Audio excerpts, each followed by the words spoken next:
Realm presents Gods and Lies, Season 2, Episode 3. It was midnight by the time we made it back to Nexos and my apartment, and on top of my bruises and scrapes, I also had a massive crick in my neck from craning to see past the web of cracks the Grimmer had inflicted on my windshield. Grimmers are bad news. They didn't question or investigate. They didn't look for proof or follow procedure. They followed the pointed fingers and hunted for the scent of guilt. And until we could prove otherwise, Andy and I were guilty. I parked the car, and the two of us hiked up the 3 flights of stairs to my apartment in almost total silence. Andy didn't have to ask to sleep over, and I didn't have to offer. There was no point. We had 3 sunrises left, and nothing could be accomplished stumbling around the dark Nexos streets. "I'll pay you back for the windshield," Andy said woodenly, as he unzipped my sleeping bag and spread it out on my couch. He stared at it for a moment, as if remembering the last time he'd almost slept over, the last case we'd worked on together, before he'd been dragged under the ocean and imprisoned on an island. "Once all this is over." It was a small, withered display of optimism, but I accepted it all the same. There was no point in considering the alternative. I'll hold you to that. But for now, get some sleep. I wasn't all that great at following my own advice. By the time my alarm rang at 6 a.m., I doubted I'd closed my eyes for more than 10 or 15 minutes at a time. 1 sunrise down, 2 to go. I dragged myself out of bed and staggered to the kitchen to see Andy at my stove, chopping my mushrooms while a pat of my butter slowly melted in a pan.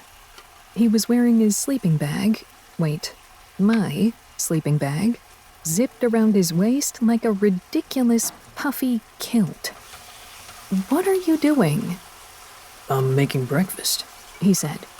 He threw the mushrooms into the pan, then dusted them with a bit of garlic powder. How the hell did he know his way around my kitchen already? "What's the game plan?" I gave myself a shake before sitting down at the kitchen table. Maybe I was still asleep and stuck in a really weird dream. Andy played a starring role in those more than I cared to admit. We should hit up the Temple of Revels, see if we can get an audience with Celebina, get some statements about what happened at the Golden Gala. "Sounds good." He slid a plate of scrambled eggs and sautéed mushrooms in front of me like the finishing move of a magic trick. "Can I make a suggestion?" With my mouth full of scrambled eggs, I couldn't refuse in time. "We might want to be sneaky about this. Time being short and all." I swallowed. That's all the more reason we need to handle this directly. "Yeah, except Celebina and Themia aren't on the best terms. Revels and rules don't really mix." And do you think some cloak and dagger nonsense will... I nearly knocked over the glass of orange juice Andy set by my left hand, and something snapped. "For the love of the 3 mothers, can you stop messing around in my kitchen?" He wilted. "I'm trying to help." "This is serious, Andy. We have 2 sunrises left." "And I don't want to spend those 3 days with you mad at me." His shoulders slumped. "I know mushrooms aren't gonna cut it. I just don't like not doing anything." I swallowed the last of the admittedly delicious mushrooms and sighed. I'm not mad anymore. At least, not at you. But we've got to work together on this. "Then let me help with the plan. I've been to Celebina's temple dozens of times." Okay, fine. We'll try your backdoor idea. What do we need to do?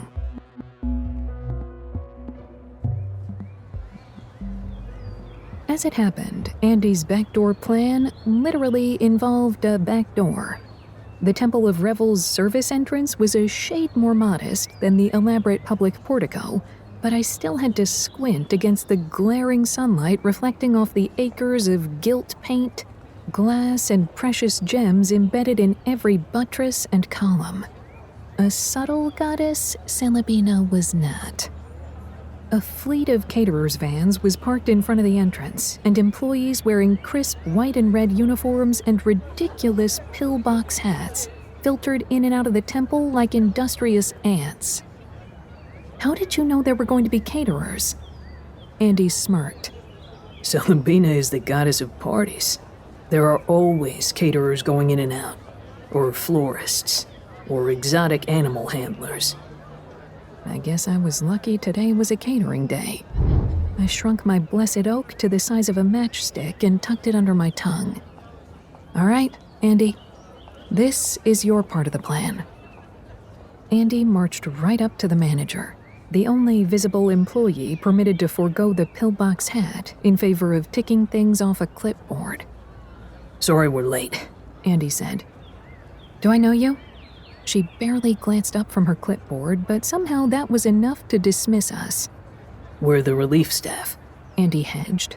My blessed oak buzzed inside my mouth, and I nearly bit my tongue.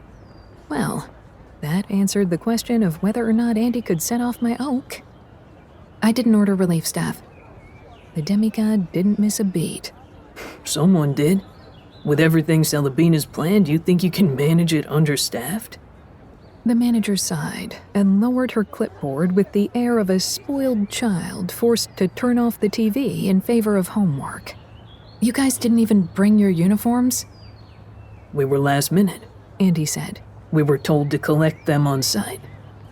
I sneezed. The buzzing in my mouth was almost too much at this point. The manager glared at me. You better not be sick if you're handling foodstuffs. Go to the van and grab uniforms that fit. And make it snappy. 5 minutes later, Andy and I strolled into the Temple of Revels. Well, waddled would have been more accurate. As newcomers who weren't part of the manager's regular crew, we were punished with the task of carrying the cake inside. The cake deserved each one of its capital letters. It was 4 tiers high, drizzled with chocolate and CBD-infused fondant, with intricate marzipan warriors reenacting some famous skirmish across a chocolate buttercream battlefield. And it was heavy as all the hells. But that was the easy part. We were told to bring the cake to the kitchen. What we were not told was that the Temple of Revels boasted 7 kitchens, each located in a separate wing of the temple to prevent, as one priest put it, unwanted flavor mingling. And none of the revel priests awake at this hour of the morning could agree on which kitchen it belonged in. This is chaos, I panted, as Andy and I crab-walked the cake toward the 3rd kitchen after being turned away by the first 2. Have you ever heard of an orderly revel? By now, even Andy's scales were gleaming with sweat. Right, that's it. I slid to a halt, and the cake wobbled dangerously as Andy almost continued without me. What are you doing? Andy said. In case you haven't noticed, we're not actually caterers. This whole getup was to get inside. Now we're inside. Let's leave this damn thing for someone else to deal with. I glanced around me to look for a likely place. We'd descended to one of the lower administrative levels of the temple at this point, a narrow, beige-painted hallway. I didn't want to leave the cake on the ground, but we had little time and few options. Follow my lead. Balancing my half of the platter in one trembling hand, I used the other to pull open the nearest door, and hundreds of bright balloons poured out. I shouldn't have been surprised. On our way to the first 2 kitchens, we'd passed a turntable room, a billiard supply room, and what looked like a fully stocked chemistry lab complete with portable burners, beakers, and rubber tubing. Screw this, I said. I'm putting this down. Where?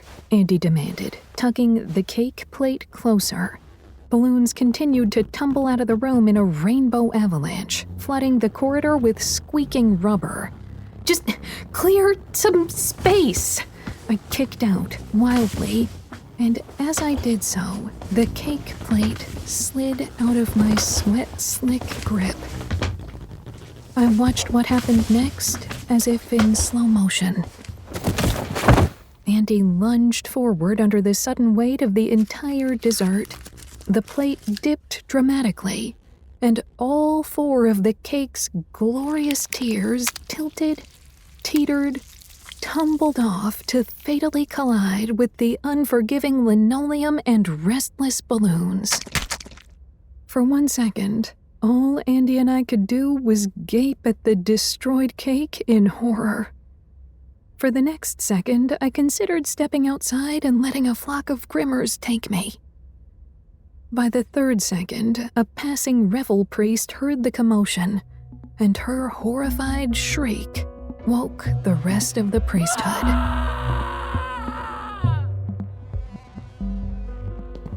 Within moments, a squad of revel priests, some still bearing the raccoon-eyed, bleary look of hungover people woken up far too early, forcefully escorted Andy and me to Celebina's inner shrine.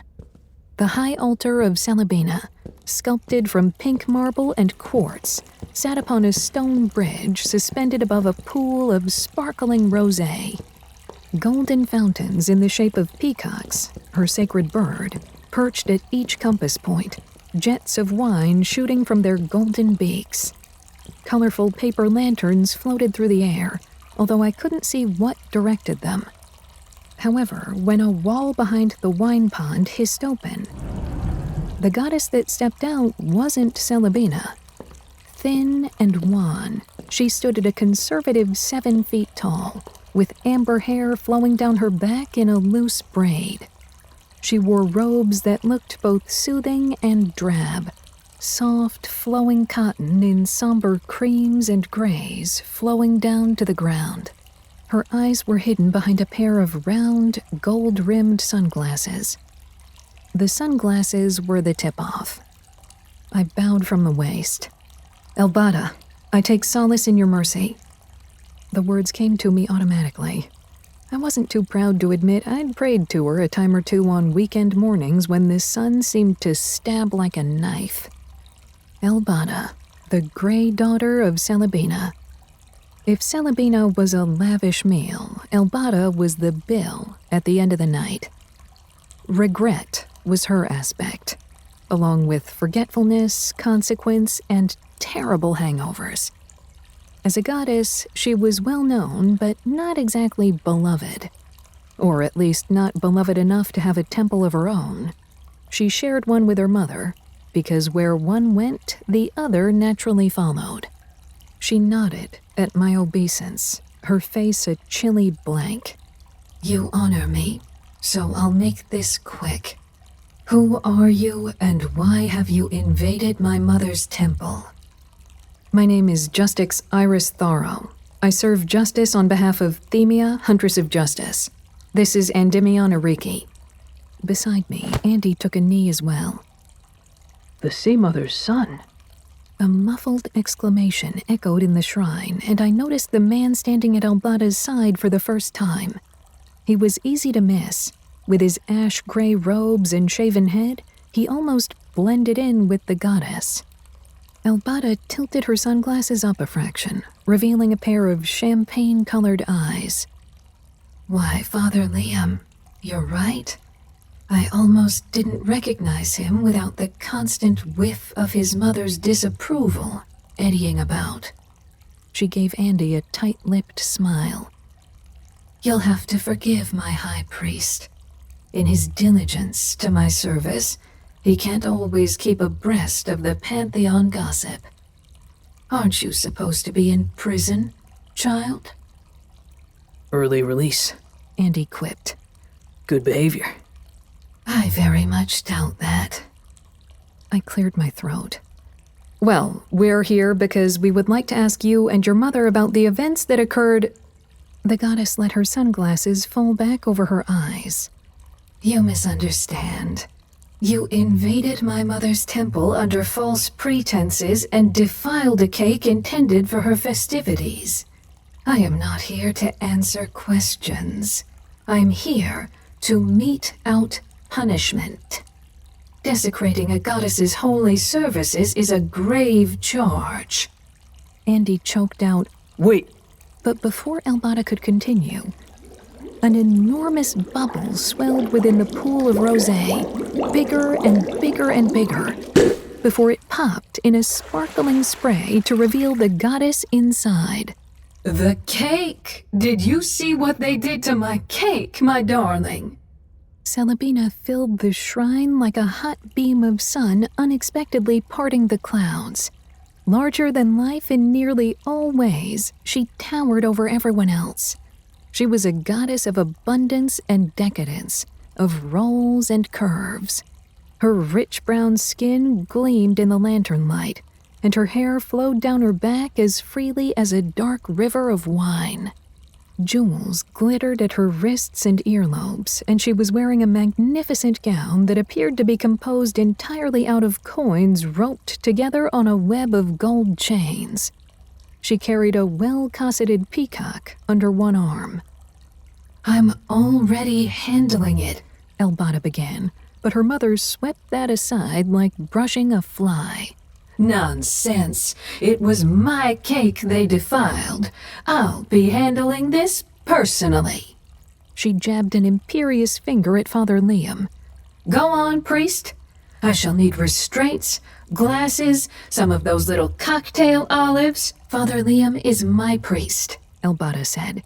You can't simply order him around. Oh, fine, if you're going to be grumpy.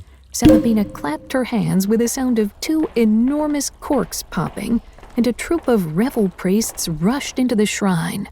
Restrain the prisoners, fetch some decent charcuterie, and pick up some of those spicy cheeses from Pink's. Pink's is closed today, one of her revel priests squeaked. Not when you show them this. Celebina plucked a shining golden feather from the tail of her peacock and handed it to her priest. This represents my will. If Pink's wants my business, they'll do as I say. Now go. A pair of the priest's burlier co-workers grabbed Andy and forced him down into a wicker chair. I thought about spitting my blessed oak out of my mouth, growing it into a quarterstaff, fighting our way out. But a glance around the room quickly established how outnumbered, outgunned, and outclassed I was. I couldn't challenge Celebina in her own temple, especially after we had unlawfully infiltrated it. With a sigh, I allowed myself to be handcuffed to a chair, even as I tried to keep the situation on track. I know we aren't supposed to be here, but we needed to ask your gracious holiness some vital questions. The goddess smirked. What a coincidence. I have questions too. let's just talk this out, Andy said, flexing against his cuffs. Despite being pink and fuzzy, they looked solid enough. Oh, I'm planning on it once we... The goddess dipped a hand into the pool of rosé. Oh no, that won't do. With a wave of her hand, the pool shimmered and lightened to something bright, cool, and bubbly. Elbada's face twitched into a momentary, weary grimace, but she obediently had her servant fetch a pitcher of the new vintage. Somehow, the tone in the shrine had changed completely, and I was having trouble keeping up. As Elbada passed her the pitcher of wine, Celebina herself sat down upon the cushioned floor, crossing her legs in a deceptively casual posture. Are you going to torture us? Andy asked, his voice cracking slightly. Celebina leaned down, bringing her gold coin-spangled bodice alarmingly close to Andy's face. Oh no, Endymion. We're going to play a drinking game.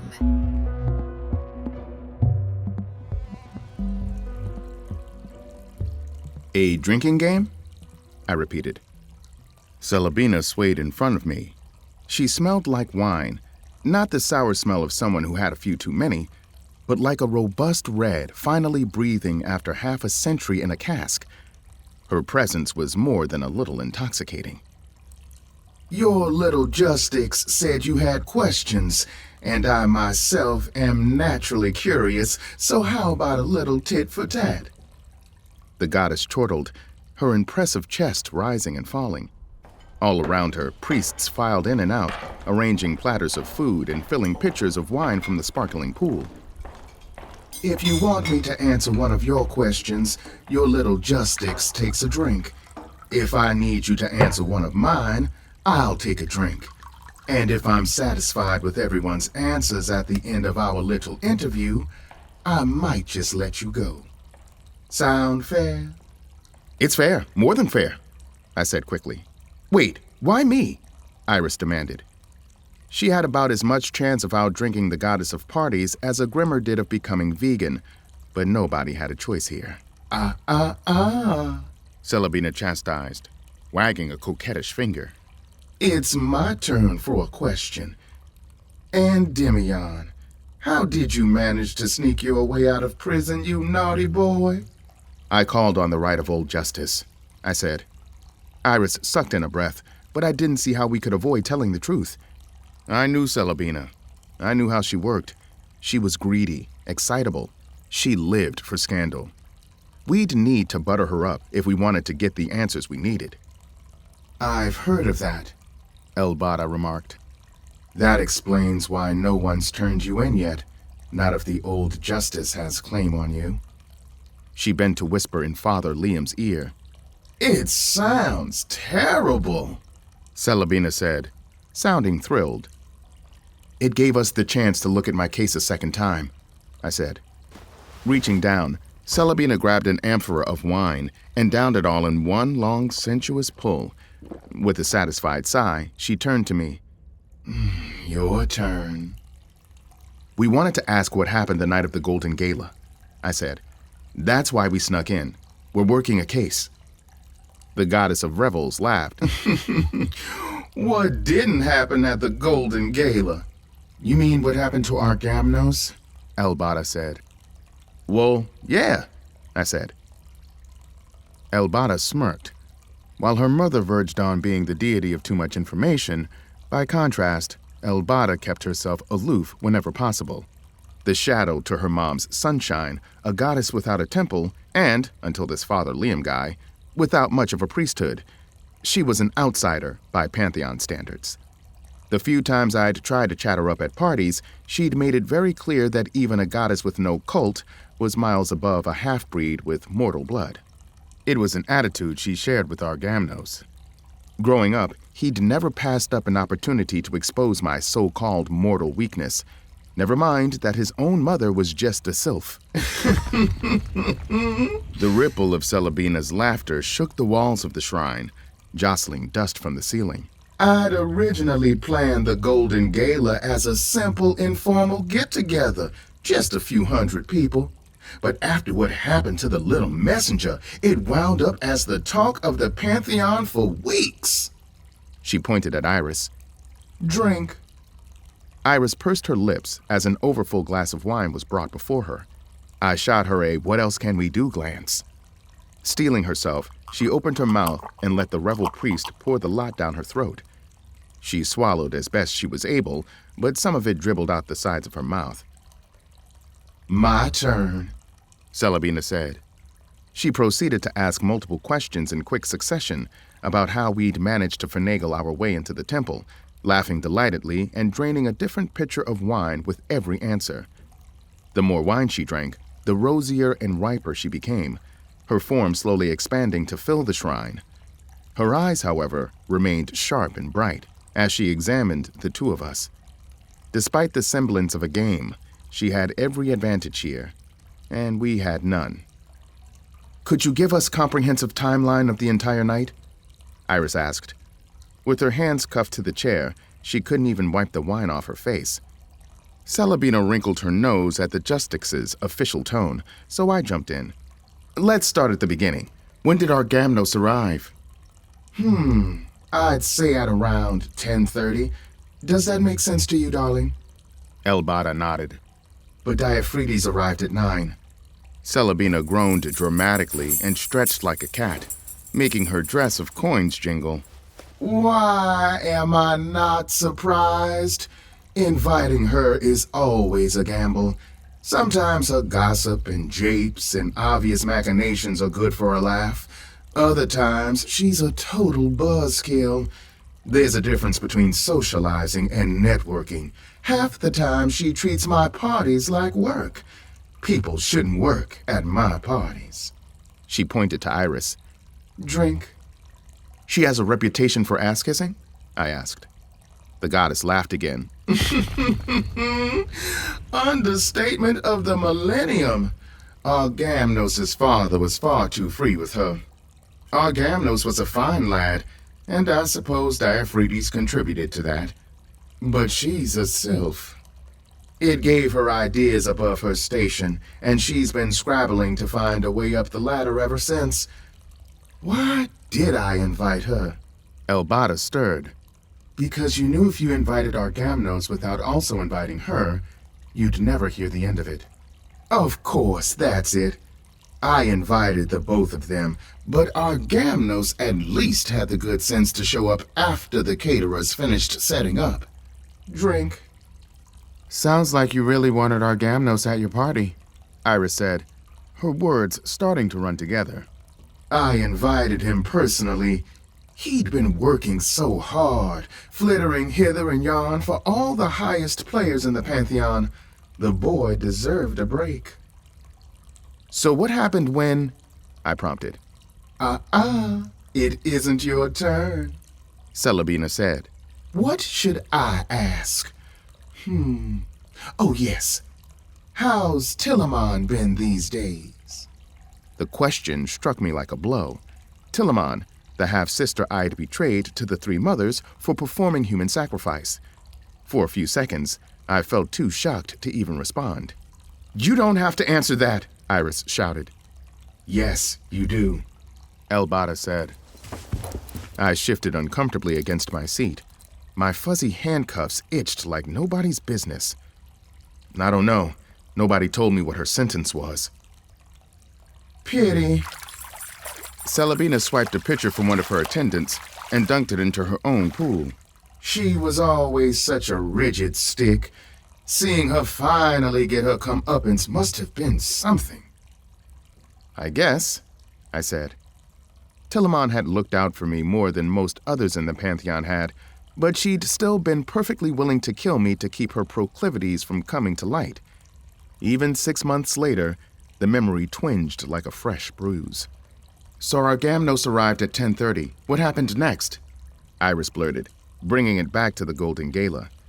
I shot her a grateful glance, but with her glassy eyes and flushed face, it was hard to tell if her deflection was intentional or not. The dancing started at 11. I do so love a good dance. We fired the cannons at midnight, then the botanical fireworks at 12:30. Botanical fireworks? Iris said. Don't ask, Father Liam muttered. I was nearly brained by a flaming pine cone. Those botanical fireworks were a gift, you visionless prating priest, the revel goddess growled, her eyes clouding into the threatening red of a good Cabernet. You'd do well to keep a leash on your priesthood, daughter.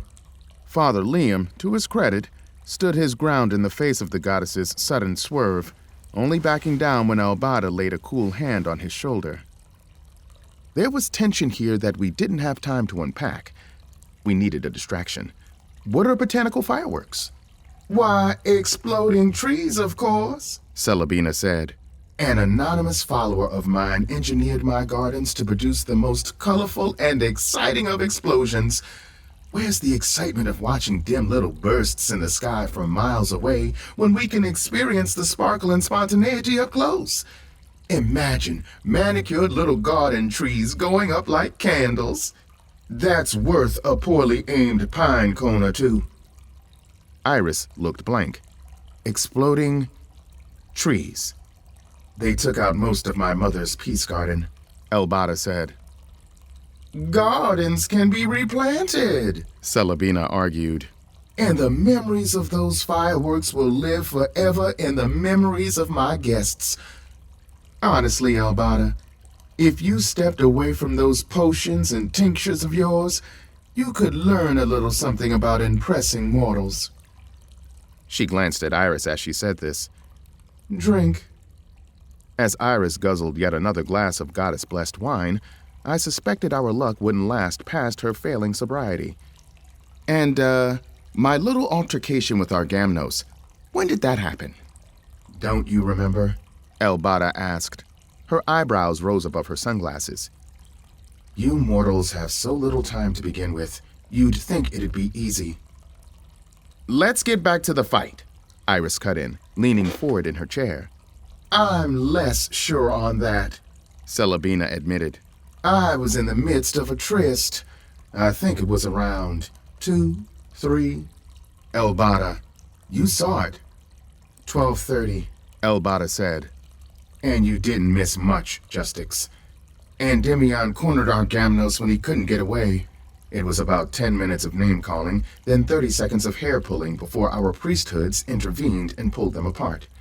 Argamnos hung around for a little while, but then left around 1, or at least we thought he had.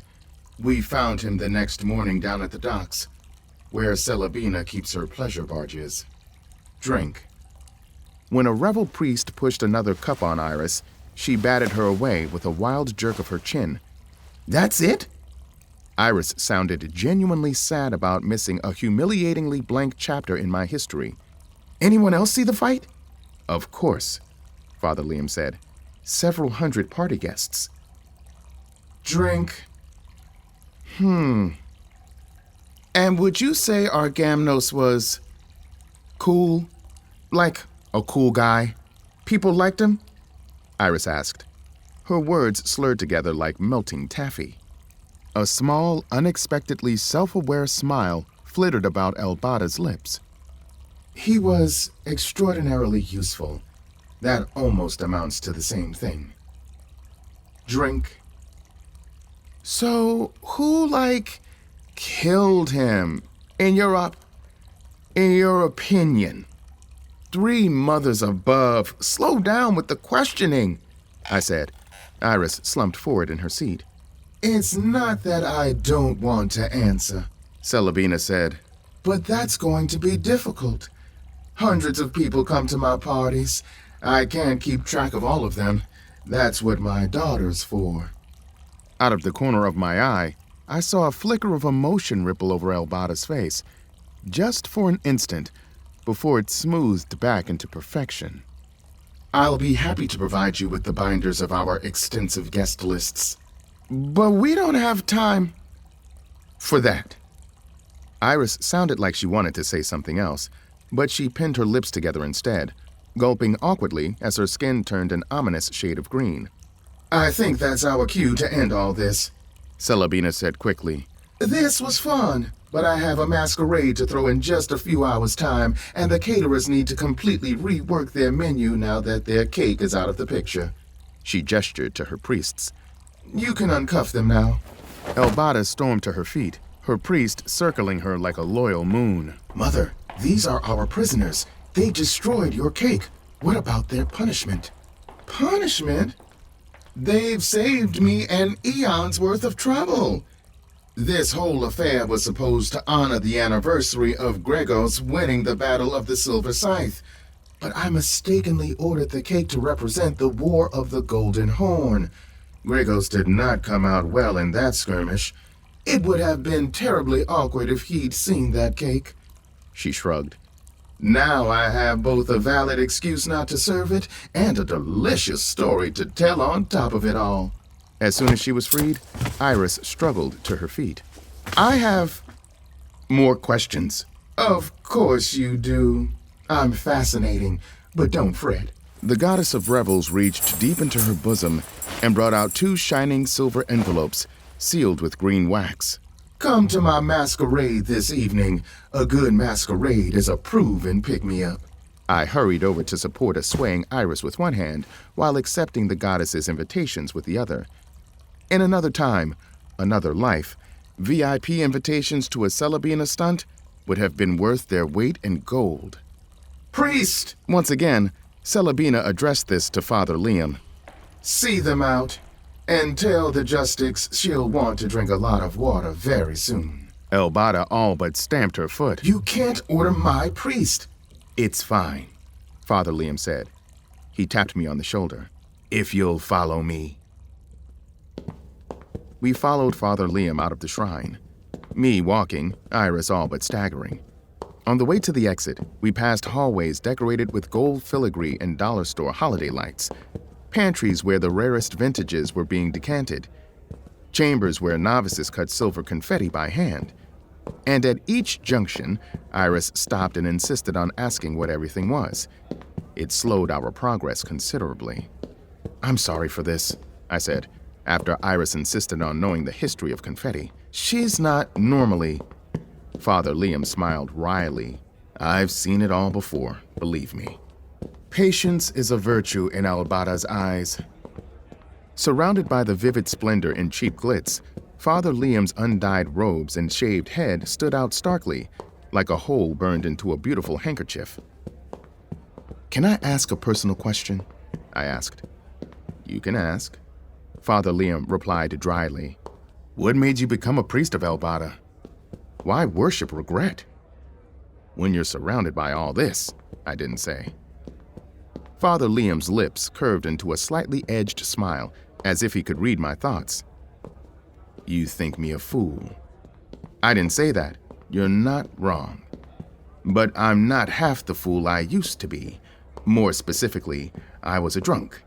I threw myself into bottle after bottle until I finally found one with a bottom. I woke up after that night to a pain I'd never experienced, but with it came an awakening to a better truth, and a calling to serve the goddess who bestowed that truth upon me." A mulish expression crossed Iris's face. "But aren't you serving? Don't you have to serve Celebina too?" Whoa, I said, but the priest only chuckled softly, as if at a familiar joke he had heard many times over.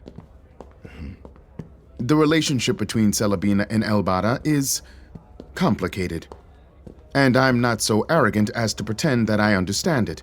But rest assured, everything I do is ultimately at Albada's bidding. My devotion is solely for her." Iris's brow furrowed as we continued, the alcohol slowing the gears that normally clicked and whirred within her investigative brain. After a moment, her face cleared, and she pointed ahead of us, forgetting her question entirely. "And what's that?" She pointed at a set of elaborate doors that looked like they were made of solid gold.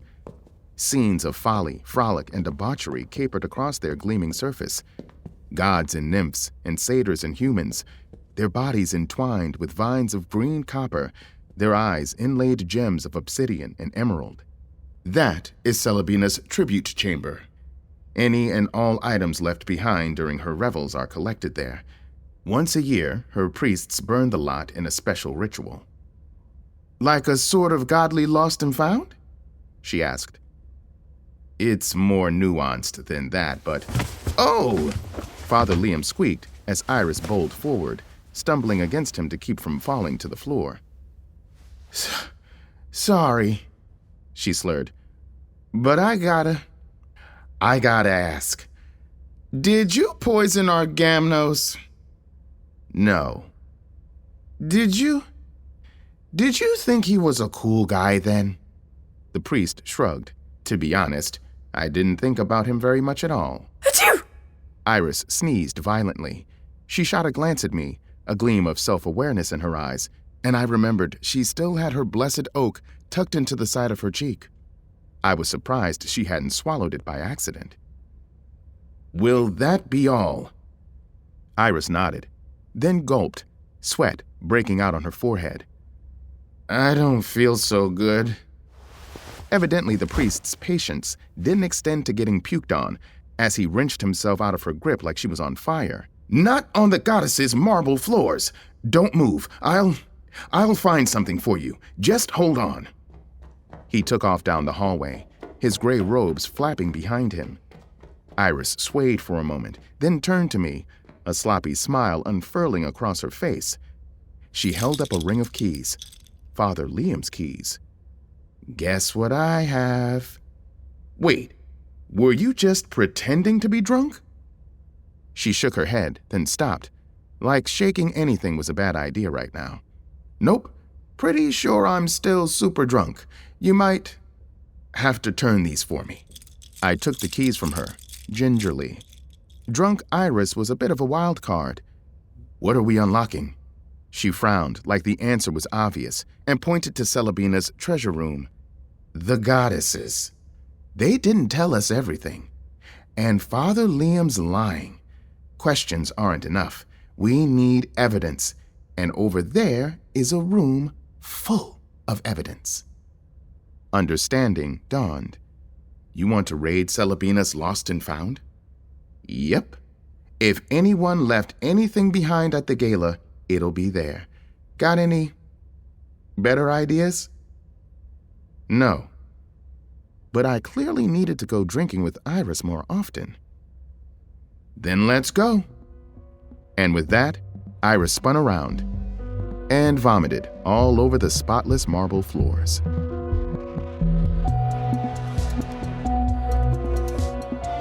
You're listening to Gods and Lies Season 2 by Elizabeth Vail, starring Carrie Height and Sarah Malo Christensen. Produced by Realm, your portal to another world. Realm, listen away. Gods and Lies is created and written by Elizabeth Vail. It is produced by Marco Palmieri and executive produced by Molly Barton. Audio production, sound design, editing, and theme music by Amanda Rose Smith.